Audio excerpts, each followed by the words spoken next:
Alright, we'll do one more game, then I really gotta get this induction done. Only one? Yeah. You know, since we're gonna do this last one, let's do something a little bit... something in my little realm, since I do a lot of little stuff with a lot of transgenders. If you lose, we're gonna get you all prettied up. And you're gonna do your show with it. Okay. If you lose, you gotta do a vlog in guys' clothing. The most generic guys' clothing possible.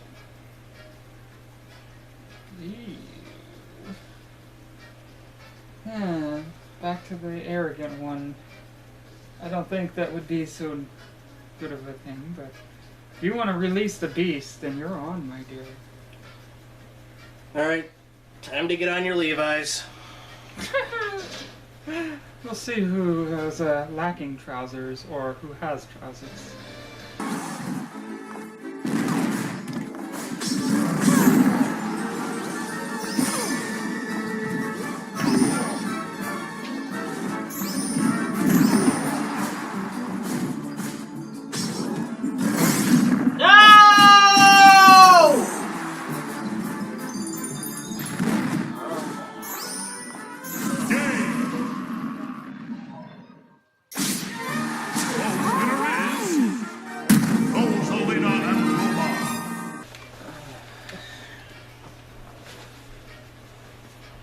It's okay. I got just the perfect outfit for you. After all, I am the fairy godmother and I help so many, no matter the shape or size. I fucking hate Rosalina and Luma. One thing was for sure. They both believe Sparks to be a total tool. Be an exciting contest which shows that divorced couples can still have fun together, right? Mythological hero Achilles. C. On the spot dice spin. We are experiencing technical difficulties. Please stand by. Come on. I don't want to do this. Come on. I don't want to. Come on. Hey, what are you doing? Why do you have my Rosalina? I'm putting it on eBay. It's worth $100. No! No. Come here. I don't want to do this. See? No.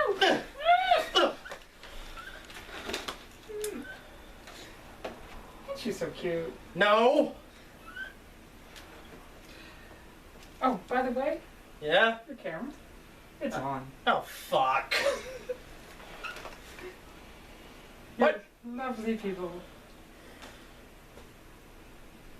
Fine. Let's get this over with.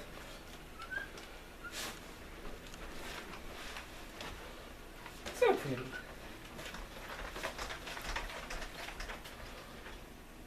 I fucking hate Rosalina and Luma. You know what other show I hated? You're On. Today, will we find someone to roll with the punches or roll in the punch bowl? Plus, will anyone bug out at the sight of this odd jewelry? And will we see if anyone has a nose for music? Are you ready? Get set. You're on! I say you can't. I say you can't. And do it. You're on. You're on. And now, here's your host, Mr.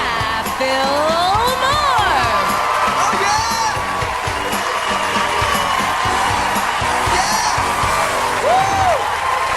Oh, yeah! Welcome to You're On, the show where kids with the deal are keeping it real. You're On was a game show from 1998 on Nickelodeon where a bunch of unconvincing kids tried to get a bunch of easily duped adults to do really insipid stuff in order to win a prize that was about the same caliber of Shop to You Drops prizes, except lamer and without the added bonus of trying to win a dream vacation. The biggest problem with the show was everything about it. The stunts were as fun as the fake audience laughing through it, the co-hosts were all shades of fake with the slight exception of Vivienne, and then you have Phil Moore as host. Need I say more about him? I thought not. 10 years later, 2008, news breaks that we get a spiritual successor of You're On done by Hat Trick Productions called Game Show in My Head. This is notable because the original host of the show was supposed to be Chris Kattan, 7 years after the fact that everybody thought he was a waste of molecular tissue. Well, in January of 2009, we get the show on the air, but this time with Joe Rogan as host, and done by Hat Trick Productions and Jimmy Mulville especially. The reason for this? I don't know. The format sucks anyways, and so does this show, so let's get rid of Game Show in My Head already. I know what I said.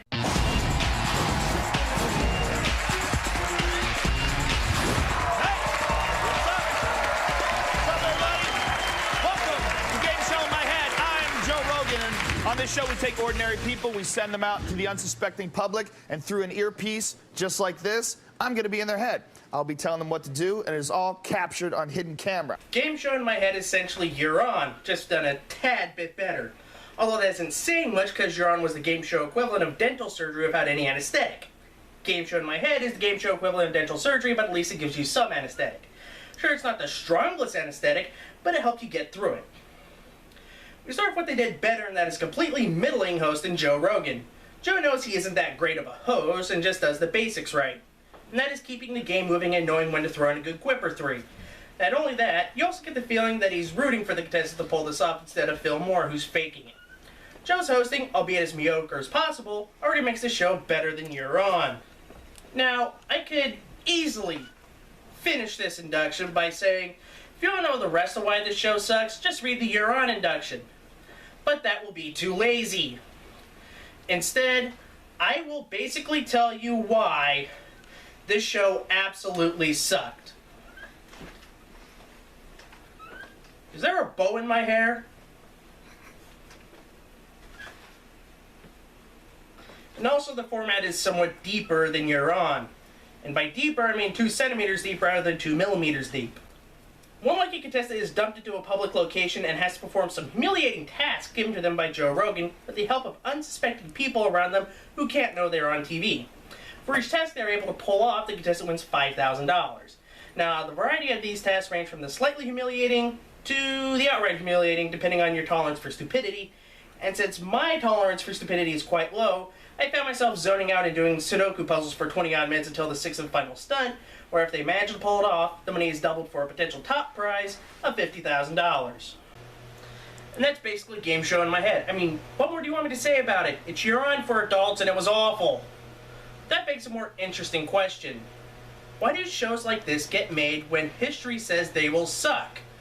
I mean, Jim Cornette said there's a 7-year rule when everything can be refreshed. But why should it apply to a format that never was any good whatsoever? I mean, think about it. We have 60 years of history, of television history from game shows, saying this format sucks.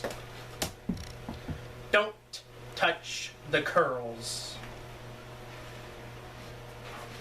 We've had shows like this since 1954 on television. All of them are ranging from slightly tolerable to downright crap. What's Going On was the first in 1954, and that show failed because the technology wasn't there, and the game was the same as I've Got a Secret, a format beaten to death by Good Tubman in the first half of the 50s, with 4 similar shows running at the same time with What's My Line, The Name's the Same, and these aforementioned 2 shows. By the way, if you want to read more, the induction's up on the website. The 60s and 70s didn't have that many besides All About Faces, which used the hidden camera to have celebrities guess the outcomes of candid camera-style videos to get cash for charities. It was a lame concept by Dan Enright, who has a penchant for these concepts apparently, and it was also shot in Canada, making the budget next to nothing. Then we get to the 80s with the birth of one of the biggest bombs of the 80s in anything for money. In this show, they recycle All About Faces' gimmick, but you play celebrities playing for charity, with contestants playing for decent amounts of money. It was hyped to the gills in an already loaded 1984 syndication season, where it was fighting for time slots with Name That Tune and Jeopardy for newcomer status. We scuttled the late nights quickly before dying out. The reason being is that it was a one-trick pony that felt old and tired like the ponies you would ride at the local fair. The 90s saw a rebirth of this type of show thanks to the cameras being cheap enough to pull this sort of thing off with little or no budget, just proven to hold everything. This show really was a recycling of All About Faces, but made worse with a worse scoring format, a really cheap set, and an even worse host than Pat Bullard himself. The show would only last 9 weeks before being put back on the IKEA shelf it was birthed from. By the way, if you want to read more, the induction's up on the website. Since we talked about You're On already, we'll skip ahead to 2002 and talk about Oblivious, which was actually a good show involving hidden cameras, mainly because Regan Burns, the production crew, knew what they were doing. Basically, all they did was made this game for laughs and did a damn good job with it. Basically, Regan would play a character and ask a contestant questions during the bit. Each correct answer netted $20, and for one contestant, a chance to switch places with Regan for the next unsuspecting contestant for bigger stakes. It was hilarious, and it was cheap fun, and it was proof that this concept can be done right. And that is your hidden game show primer. By the way, next time anybody wants to do this type of show, let me tell you one simple thing. Don't! Next time out on Game Show Garbage, we will take a look at Who's Line UK and talk about the 5 worst panelists ever to grace this show. Until then, bye-bye! I still fucking hate Rosalina and Luma. One day you'll beat her. One day.